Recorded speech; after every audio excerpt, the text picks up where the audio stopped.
Viewers कैसे हैं आप लोग। उम्मीद करती हूँ ठीक ठाक होंगे। आज मैं माँ के दूध की अफादियत से कुछ रिलेटेड वीडियो कर रही हूँ, क्योंकि अगस्त साल में हर साल अगस्त के महीने में हम पहला हफ्ता जो है वो माँ के दूध की अफादियत से रिलेटेड सेलिब्रेट करते हैं। हम लोगों को बताते हैं कि लैक्टेशन कितनी इम्पोर्टेंट है और बच्चे के ऊपर उसका क्या इफेक्ट है, positive as well as mother पे क्या इफेक्ट है। हम लोग हर साल अगस्त के महीने में कुछ वर्कशॉप्स अरेंज करते हैं, जिसमें हम माओ को बिठाकर माओ की काउंसलिंग करते हैं, क्योंकि जूं जूं वक्त गुजर रहा है माओ का रुझान अपने फीड की तरफ कम हो रहा है। मैं आप लोगों को बताऊं, दुनिया में अगर वाहिद कोई मनोसलवा रह गया है तो वो माँ का दूध है। फल सब्जियां सब कुछ है, लेकिन उसमें हर फल जो है, हर सब्जी जो है, हर दाल रोटी, इन सब के अलग अलग न्यूट्रिटिव वैल्यू है, और सबको कंबाइन करके जो सारा न्यूट्रिशन है वो माँ के दूध के अंदर है। तो पैदाइश से लेके 6 माह तक एक्सक्लूसिव ब्रेस्ट फीडिंग, और उसके बाद कॉम्प्लीमेंट्री डाइट के साथ 2 साल तक माँ के दूध को आपने कंटिन्यू करना है अपने बच्चे के लिए, अगर आप अपने बच्चे के फराइज अंजाम देना चाहते हैं। अक्सर हमारी जो डॉक्टर्स हैं, हमारी जो नर्सेज हैं, हमारी जो वर्किंग कम्युनिटीज हैं, उनका रुझान माँ के दूध की तरफ बहुत ज्यादा होता जा रहा है बाय द टाइम। लेकिन जो घरेलू खवातीन हैं, आई डोंट नो, जितना देखने में आया है उनका रुझान as compare to working females के थोड़ा सा कम है। उनको लगता ही नहीं है कि हम इतने इम्पोर्टेंट हैं अपने बच्चों के लिए जितनी कि एक वर्किंग फीमेल है। हर माँ अपने बच्चे के लिए उतनी ही इम्पोर्टेंट है जितना के बाप इम्पोर्टेंट है, बल्कि शायद 3 पार्ट्स मोर इम्पोर्टेंट है। सबसे पहला खुराक जो माँ का दूध, जो आप लोग घुटियां वुटियां देते हैं, उससे पहले जो आपके माँ का पहला दूध आता है, जिसे हम कोलोस्ट्रम कहते हैं, that is rich in immunoglobulins. उसके अंदर कुव्वत मुदाफियत बढ़ाने की वो तमाम चीजें होती हैं जो आपके बच्चे को पैदाइश के फौरन बाद एक एक्सपोजर होता है, दुनियावी एक्सपोजर, जिसमें आप माइक्रो ऑर्गेनिज्म को प्रोन होते हैं, जिसमें आप डिफरेंट बीमारियों को प्रोन होते हैं। अक्सर बच्चे पैदाइश के फौरन बाद बीमार पड़ जाते हैं। उन सब के लिए अल्लाह ताला पहले से इंतजाम करके भेजते हैं कोलोस्ट्रम के फॉर्म में। 3 दिन जो आपका वो दूध आता है, जो ऑयल लाइक होता है, और जो थोड़ा सा फ्यू ड्रॉप्स होते हैं, वो फ्यू ड्रॉप्स बच्चे के लिए काफी होते हैं, क्योंकि वो फैट इन नेचर होते हैं, तो वो स्टमक में रह जाते हैं और उससे बच्चे को भूख भी नहीं लगती है। उसके 3 दिन के बाद जो आपका नॉर्मल मिल्क आना स्टार्ट हो जाता है, वो भी रिच सोर्स ऑफ न्यूट्रिएंट होता है। आज एक जनरल वीडियो है जिसमें आपको मैं माँ के दूध की अफादियत बताऊंगी, और एक तस्वीर आप लोगों के साथ शेयर करूंगी जिसके अंदर वो बच्चे जो माँ के दूध पर हैं 21 बीमारियों से महफूज रहते हैं, और वो बच्चे जो माँ जो बॉटल फीडिंग में है, वो they are more prone to that 21 diseases. क्योंकि जो बच्चा बोतल पर होता है, बोतल इंसान की बनाई हुई एक तखलीक है। हम लोग, इंसान कभी भी परफेक्ट नहीं हो सकता, लेकिन अल्लाह ताला एक परफेक्ट जात है, और अल्लाह ताला ने जो चीज बनाई होगी तो वो हमेशा परफेक्ट होगी। दूसरी चीज जो माँ के दूध की अफादियत में आपको बता दूं, कि जो बच्चे माँ के दूध के ऊपर होते हैं, उनकी इंटेलेक्चुअल यानी दिमागी एबिलिटीज जो हैं वो 10 टाइम्स ज्यादा होती हैं as compare to bottle fed बच्चे। तीसरी चीज, माँ के दूध पे पलने वाले बच्चे जो हैं उनको सीने की बीमारियों से वो महफूज रहते हैं। चौथी चीज, इस पे मैं बाद में भी आपको डिटेल्स बताऊंगी कि ऐसा क्या है माँ के दूध के अंदर, ऐसी क्या कॉम्पोजिशन है, अल्लाह ताला ने ऐसी क्या कॉम्पोजिशन डिजाइन की है कि जिससे बच्चा 21 डिजीजेस से महफूज रहता है। बार बार डायरिया नहीं होता, बार बार एस्थमा नहीं होता, रेस्पिरेटरी ट्रैक इन्फेक्शन नहीं होता, और बहुत सारी ऐसी चीजें।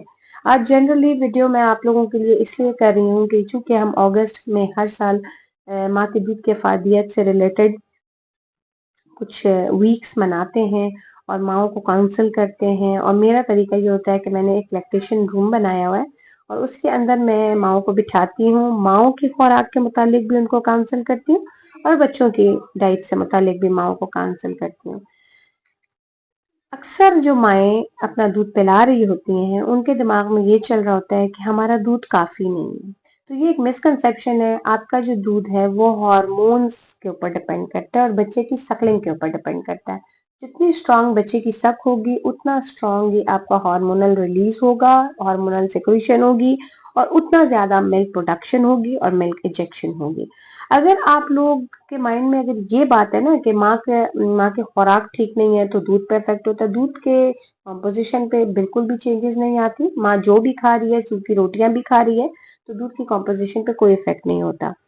इसलिए हम लोगों का कहना ये होता है अक्सर माओ को कि अगर उनकी ये मिसकंसेप्शन वो रन कर रही हैं कि आपकी खुराक का कोई इफेक्ट आपके मिल्क के ऊपर है या मिल्क की कॉम्पोजिशन पे है या कोई न्यूट्रिटिव वैल्यू पे है, तो ऐसी कोई भी बात नहीं है। आप जो भी खाएंगे आपके दूध की कॉम्पोजिशन में कोई फर्क नहीं आएगा। हाँ, माँ की डिहाइड्रेशन का इफेक्ट आपके मिल्क के वॉल्यूम पे होता है, मिल्क थोड़ा सा कम या ज्यादा होता है, लेकिन उसमें यह है कि अगर आप सिंपल फ्लूइड, क्लियर फ्लूइड भी ले रहे हैं तो आपका मिल्क का वॉल्यूम बढ़ जाता है। तीसरी चीज, मिल्क का जो वॉल्यूम डिपेंड करता है वो बच्चे की सकलिंग पे होता है। जितनी स्ट्रांग बच्चे की सक होगी उतनी ज्यादा मिल्क इजेक्शन होगी।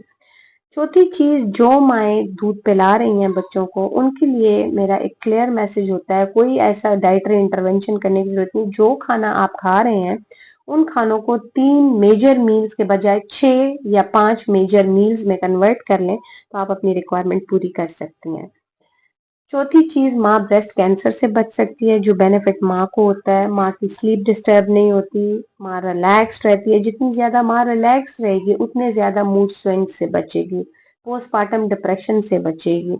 पैदाइश के बाद का जो एक डिप्रेशन माएँ फेस कर रही थी उससे माएँ बच जाती हैं। पांचवी चीज जो है, यूरेट्राइन कैंसर से बचेंगी। जो यूट्रस का कैंसर हो जाता है अक्सर माओ को लेटर इन लाइफ, तो उससे बचती हैं माएँ। हाइपरटेंशन से बचती हैं माएँ। तो जो माएँ अपना फीड करवा रही हैं वो भी अपने एंड्स पे सेफ होती हैं और एज वेल एज उनका बच्चा भी अपने एंड पे सेफ होता है। माँ के दूध की अफादियत से रिलेटेड मैं 2-3 वीडियोस आगे भी करूंगी आप लोगों के लिए। आज तो मैं थोड़ा सा ये ब्रेस्ट फीडिंग वीक के हवाले से आप लोगों को थोड़ी सी एक नो हाउ देना चाहती हूँ कि अगस्त का जो महीना है ये बहुत इम्पोर्टेंट महीना होता है हम न्यूट्रिशनिस्ट के लिए, डॉक्टर्स के लिए, कि हम ज़्यादा से ज़्यादा माओं को जो है इस चीज़ पे काउंसल करते हैं और इन चीज़ों के मुतालिक बताते हैं कि आपका दूध कितना इम्पोर्टेंट है, आप अपने बच्चे के लिए कितनी इम्पोर्टेंट है, आपका बच्चा आपके लिए कितना इम्पोर्टेंट है और आपका हेल्थ स्टेटस कैसे इम्प्रूव होता है। बाय द टाइम मैं आपको बताऊंगी कि मिल्क की कॉम्पोजिशन क्या होती है और किस तरह की चेंजेस आप जो एक्सपेक्ट कर रहे होते हैं कि हमारा दूध ना काफी है या उसकी कॉम्पोजिशन में इफेक्ट हो रहा होता है, वो चीजें आपको एक क्लियर एक आइडिया दूंगी कि ताकि ये जो एक मिसकंसेप्शन रन कर रही है माएँ कि भाई हमारा दूध ना काफी है या हमारी कॉम्पोजिशन में फर्क है या हमारा दूध खराब है या हमारे दूध से बच्चे को कुछ हो रहा है, तो ये चीजें आपके दिमाग से निकल जाएं। एक जो इम्पोर्टेंट बात कि अक्सर मुझसे जो सवाल होता है कि अगर मदर अगेन प्रेग्नेंट हो गई है तो क्या वो बच्चे को दूध कंटिन्यू कर सकती है, तो टिल द एंड अगर वो अपना न्यूट्रिशनल स्टेटस मेंटेन कर सकती है तो वो 9 महीने स्ट्रेट अपने बच्चे को दूध भी पिला सकती है और आने वाले बच्चे के लिए अपने आप को न्यूट्रिशनली बिल्ड भी कर रही होती है और एट अ टाइम 2 बच्चों को भी फीड करवा सकती है। जब अल्लाह ताला 2 बच्चे देता है, ट्रिपलेट देता है, क्वाड्रुपलेट देता है, तो उनके हिसाब से अल्लाह पाक दूध भी बनाता है। इसी के साथ मैं इजाजत चाहूंगी। एक अवेयरनेस वीडियो थी जो मुझे करना जरूरी लगा अगस्त और ब्रेस्ट फीडिंग मंथ के हवाले से। अपना बहुत ज्यादा ख्याल रखिएगा, दुआओं में याद रखिएगा। अल्लाह हाफिज।